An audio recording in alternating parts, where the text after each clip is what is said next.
មិនអីទេព្រោះថានោះគឺជាផ្ទះរបស់ពួកវាតិចតើហើយដីដែលវាចង់លក់នោះគឺជាដីភ្នូររបស់ពួកវានឹងហើយពួកយើងគ្មានដីឯណាក្រៅពីដីនឹងទេវើយបើឯងចង់បានឯងឲ្យតម្លៃប៉ុន្មានដែរអ្នកឈ្មួញអើយចូលអ្នកចេញមកក្រៅបន្តិចមករឿងខ្មោចភ្នក់ភ្នោពូប្រុញគឺជាបរិសអ្នកមានម្នាក់គាត់គឺជាឈ្មួញកណ្ដាលខាងជួញដីគាត់តែងតែទិញដីពីអ្នកស្រុកអ្នកភូមិរួចហើយយកទៅគក់ជែលក់បន្តឲ្យអ្នកភូមិផ្សេងទៀតឲ្យតែអ្នកណាត្រូវការដីធ្លីគឺអាចតាក់ទងទៅពូប្រុញបាននៅថ្ងៃមួយនៅពេលដែលពូប្រុញបានត្រឡប់មកពីជួញដូរដីធ្លីមួយកន្លែងនៅឯភូមិផ្សេងគាត់ក៏បានឆ្លងកាត់ភូមិចាស់មួយដែលគ្មានមនុស្សរស់នៅនោះទេភូមិនោះគឺគេទុកចោលយូរណាស់ទៅហើយប៉ុន្តែពូប្រុញនេះគ្រាន់តែឃើញដីធ្លីនៅទីនោះភ្លាមក៏មានអារម្មណ៍ចង់បានហើយក៏នឹកស្ដាយថាហេតុអ្វីក៏ខ្លួនមិនបានទិញដីនៅទីនោះហើយពិតជាគួរឲ្យស្ដាយមែនវើយដីអស់នេះមិនដឹងថាម្ចាស់គេនេះទៅស្លាប់ចាប់ជាតិប្រមាណដងទៀតហើយទីដឹងហើយនៅពេលនេះក៏គ្មានអ្នកណាហ៊ានលក់ដូរໄວដែរបើសិនជាថ្ងៃណាមួយមានអ្នកលក់ដូរមែននោះហើយយើងបានគូជេរពិតជាមានតម្លៃថ្លៃមិនខានឡើយវើយនៅពេលនោះពូប្រុញគ្រាន់តែនិយាយរួចផុតពីមាត់ហើយស្រាប់តែជួបទៅនឹងបុរសម្នាក់ដែលកំពុងតែដើរមកពីឃ្វាគោសួស្ដីពូតើពូមកពីណាតើពូដឹងទេថាម្ចាស់ដីទាំងអស់នេះគេរស់នៅទីណាឬមួយក៏ដីទាំងអស់នេះគ្មានម្ចាស់ទេក្មួយអើយដីអស់នេះហាក់បីដូចជាគ្មានម្ចាស់ទេ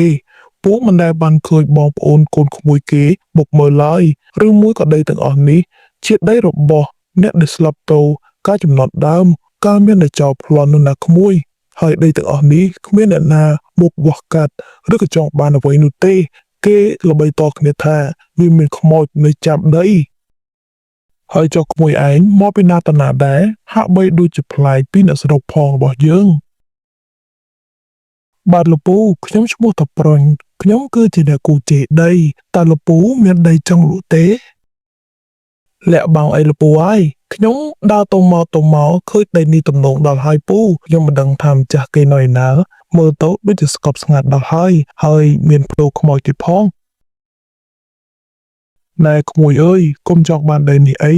ដីនេះគេល្បីថាមានខ្មោចនៅចាំយាមណាហើយខ្មោចទាំងអស់នោះដូចជាកាយសាហាវខ្លាំងណាស់កុំចង់បានវាអីទោះបីជាក្មួយទិញហើយក៏នៅមិនសុខដែរហើយបើសិនជាក្មួយយកវាលក់ទៅឲ្យអ្នកដទៃអាណិតគេផងណាក្មួយកុំលក់វាឲ្យគេអីព្រោះថាដីទាំងអស់នេះសុទ្ធតែមានម្ចាស់ជាខ្មោចពុទ្ធោអើយពូសម័យនេះហើយនៅជឿរឿងខ្មោចអាបទៀតខ្ញុំមិនជឿទេបានហើយពូឈប់និយាយហើយពូឈួននៅទីនេះយូរទៅដូចជាមិនស្រួលទេហាក់បីដូចជាស្រីខ្នងយ៉ាងម៉េចទេអញ្ចឹងក្មួយឯងធ្វើអីធ្វើចុះពូបន្តដំណើរទៅមុខទៀតហើយក្រោយពីបានទៅជែកគ្នាជាមួយបុរសម្នាក់នោះហើយពូប្រុញក៏បានធ្វើដំណើរត្រឡប់មកផ្ទះវិញលុះយប់ឡើងនៅពេលដែលពូប្រុញចូលទៅក្នុងផ្ទះដើម្បីសម្រាកស្រាប់តែពេលនោះពូប្រុញក៏បានឮសំឡេងមនុស្សប្រុសស្រីពីរនាក់ស្រែកហៅពូប្រុញពីក្រៅផ្ទះអ្នកឈ្មួញអើយចូលអ្នកចេញមកក្រៅបន្តិចមកពូប្រុញស្រាប់តែឮសំឡេងមនុស្សស្រីស្រែកហៅខ្លួនវៃល្វើយនៅក្រៅផ្ទះពេលនោះពូប្រុញក៏បានចេញមកក្រៅផ្ទះផងដែរបាទចុះស្រីរកខ្ញុំមានការអ្វីដែរហើយស្រីមកពីណាជប់ប្រលប់ហើយចាមែនហើយខ្ញុំឮសូរថាប្អូនប្រុសចង់រកទិញដីមែនទេបាទខ្ញុំគឺជាអ្នកគក់ជេរដីហើយចុះស្រីមានដីនៅត្រង់ណាដែរចុះពេលថ្ងៃភ្លឺមិនក៏មិនរកខ្ញុំចាំបាច់មកអីពេលយប់ថ្ងៃនេះមិនដឹងទេយប់មកហើយប្រយ័ត្នពួកក្អែបណាគ្មានពួកក្អែបណាអាចចឹកខ្ញុំបានទេពីព្រោះថាខ្ញុំមិនដើរលើដីផងណែស្រីចុះស្រីមិនដើរលើដីតើស្រីហោះមកមែនទេឬក៏បំបាំងកាយតាមខ្យល់មែនហើយគឺខ្ញុំបំបាំងកាយតើអ្នកកំឡោះជឿទេ បានហើយអ៊ំស្រីពិតជាប្រការនិយាយមែនខ្ញុំចាញ់អ៊ំស្រីហើយ មែនហើយឥឡូវយើងចូលសាច់រឿងយើងវិញទៅអញ្ចឹងនៅថ្ងៃស្អែកម៉ោង8យប់ចូលអ្នកទៅភូមិដាច់ស្រយាលនោះទៅនៅក្រោមដើមស្វាយចាស់នោះអ្នកនៅបានឃើញអ្នកដែលចាំលក់ដីឲ្យអ្នកហើយព្រមទាំងខ្ញុំផងដែរ ពុទ្ធោអ៊ំស្រីហេតុអីក៏ចាំបាច់ទៅពេលយប់មិនទៅពេលភ្លឺព្រៃទៅពេលយប់ពិតជាគ្រោះថ្នាក់ណាស់ អូក្មួយអើយពេលថ្ងៃគេចេញរកស៊ីអស់ហើយគ្មានអ្នកណានៅផ្ទះទេហើយពេលយប់នេះឯងគឺជាពេលវេលាល្អដែលក្មួយអាចទៅជួបម្ចាស់ដីពូប្រុនគ្រាន់តែឮបែបនេះហើយពិតជាអរខ្លាំងណាស់ពីព្រោះថាខ្លួនពិតជាពេញចិត្តដីនៅត្រង់កន្លែងនោះអស់កាលជាយូរណាស់មកហើយ បានចាំខ្ញុំទៅណាអ្នកមីងអញ្ចឹងស្អែកម៉ោង8ខ្ញុំនឹងទៅដល់ទីនោះតែប៉ុណ្ណេះអញពិតជាចំណេញកប់ក្តោងហើយវើយ ក្រោយពីនិយាយគ្នាចប់ពេលនោះពុកប្រុនក៏បានមូខំហើយក៏បានអន់ទៅផ្ទះមូសស្រាប់តែងើបមកវិញបាត់ពីអ្នកប្តីប្រពន្ធនោះឲ្យឈឹងប៉ុន្តែពុកប្រុននេះមិនខ្វល់ខ្វាយអ្វីទេគិតតែពីសប្បាយចិត្តត្រៀមខ្លួនទៅជួបនឹងម្ចាស់ដីដែលខ្លួនចង់បាននោះណែពុកវាថ្ងៃនេះអត់ទៅមើលដីមើលធ្លីគេទេហេតុអីក៏នៅដេកដល់ថ្ងៃចាំងគូតបែបនេះ អូអត់ទេវើយអញដេកយកកម្លាំងយប់ឡើងអញនឹងទៅមើលដីដែលអញចង់បាននោះម៉ែវាឯងដឹងទេដីនៅទីនោះណាគ្មានឈ្មោះណាបានទិញនោះទេចាំមើលចុះអញបានទិញបែបនេះមិនដឹងថាចំណេញប៉ុន្មានក្តៅទេឯងចាំតែអង្គុយរករួចទៅវើយ ដីនៅទីណាទៅពុកវាអីក៏សប្បាយរកខែប្រខប់ម្លេះ អូគឺដីនៅភូមិចាស់ដែលគ្មានមនុស្សរស់នៅនឹងហើយមានតែភ្នៅខ្មោច3 4នោះឯង ថាម៉េចចុះពុកវាឯងទៅទិញដីធ្វើអីនៅកន្លែងភ្នៅខ្មោចនោះដីនោះគឺគេហាមមិនឲ្យចូលផងពេលថ្ងៃពុកវាឯងទៅទិញតើម្ចាស់នៅឯណាទៅ អើពីយប់មិញម្ចាស់គេបានមកតាក់ទងយើងហើយយើងក៏បាននិយាយគ្នាចរចារួចដែរថាម៉ោង8យប់នេះគឺយើងនឹងទៅដល់ទីតាំងនោះដើម្បីចរចា មិនយូរប៉ុន្មានព្រឹកព្រលឹមក៏អស់ពេលវេលារួចហើយថ្ងៃបាក់រសៀលក៏បានចូលមកដល់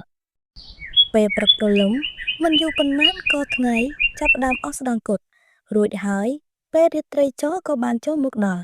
ពេលវេលាដែលណាត់គ្នាជាមួយនឹងពីរអ្នកប្តីប្រពន្ធក៏បានឈានចូលមកដល់ដែរពេលនោះពូប្រុសក៏បានតុបតែងខ្លួនរួចហើយដើរសម្ដៅទៅទីតាំងដែលខ្លួនបាននិយាយគ្នាប៉ុន្តែពេលដែលខ្លួនបានទៅដល់ទីតាំងហើយគ្មានមនុស្សនោះទេមានតែសំឡេងចង្រិតយំនិងកូនក្អាត់កូនខ្យងតែប៉ុណ្ណោះ ទេអញអើយចោះមិនក៏មកជាប់មាត់ជាប់ពាក្យជាមួយនឹងយាយតាពីរអ្នកហ្នឹងអញ្ចឹងមើលចោះមកណាត់កន្លែងអីងងឹតជើងបែបនេះទោះបីជាខ្មោចមិនលងក៏ពុះចឹកស្លាប់ដែរប៉ុន្តែមិនអីទេទ្រាំសិនចោះអប្រុញអើយបន្តិចទៀតឯងនឹងខ្លាចទៅជាសស្ថីហើយលែងយ៉ាប់យឺតបែបនេះទៀតហើយ គ្រាន់តែម៉ោង8:00ភ្លាមពេលនោះក៏ស្រាប់តែលេចមានមនុស្សប្រុសស្រីជាច្រើនអ្នកឈរនៅត្រង់ត្រាំងជុំវិញពូប្រុស អូម៉ោងស្រាច់ខ្ញុំស្មានតែអ្នកទាំងអស់គ្នាមិនមកទេលោកយាយតើទាំងអស់នេះគឺជាម្ចាស់ដីតើមែនទេ មែនហើយទាំងអស់នេះសុទ្ធតែជាម្ចាស់ដី តើដីរបស់លោកពូអ្នកមីងនៅទីណាដែរចូលអ្នកទាំងអស់គ្នាដើរទៅនាំខ្ញុំដើម្បីទៅស្គាល់ផង ស្រាប់តែពេលនោះបរិសុទ្ធស្ត្រីទាំងអស់នោះក៏បានដើរសម្ដៅទៅភ្នូរៀងៗខ្លួន ណែលោកយាយចុះពួកគាត់ដើរទៅសម្ដៅភ្នូគេធ្វើអីហ្នឹងនោះគឺជាភ្នូខ្មោចណាកុំឲ្យពួកគាត់ទៅអីខ្លាចខ្មោចលង មិនអីទេព្រោះថានោះគឺជាផ្ទះរបស់ពួកវាតិចតើហើយដីដែលវាចង់លក់នោះគឺជាដីភ្នូរបស់ពួកវានឹងហើយពួកយើងគ្មានដីឯណាក្រៅពីដីនឹងទេវើយបើឯងចង់បានឯងឲ្យតម្លៃប៉ុន្មានដែរស្រាប់តែពេលនោះពូប្រុសភ្ញាក់ព្រឹតហើយក៏បានងីភ្នែកក្រឡេកមើលអ្នកទាំងអស់នោះស្រាប់តែម្នាក់កំពុងតែប្រែក្លាយទៅជាខ្មោចដែលរស់នៅលើភ្នូនោះហើយអ្នកខ្លះក៏បានលៀនអណ្ដាតអ្នកខ្លះក៏បានស្រែកយំនៅនឹងមុខពូប្រុសនោះពេលនោះហើយពូប្រុសក៏ដឹងថា នោះគឺជាខ្មោចលងនោះទេ ហើយក៏បានរត់សម្ដៅមកផ្ទះវិញទាំងញ័រញាក់តែម្ដងរឿងខ្មោចលក់ភ្នោក៏ចប់ត្រឹមតែប៉ុណ្ណេះ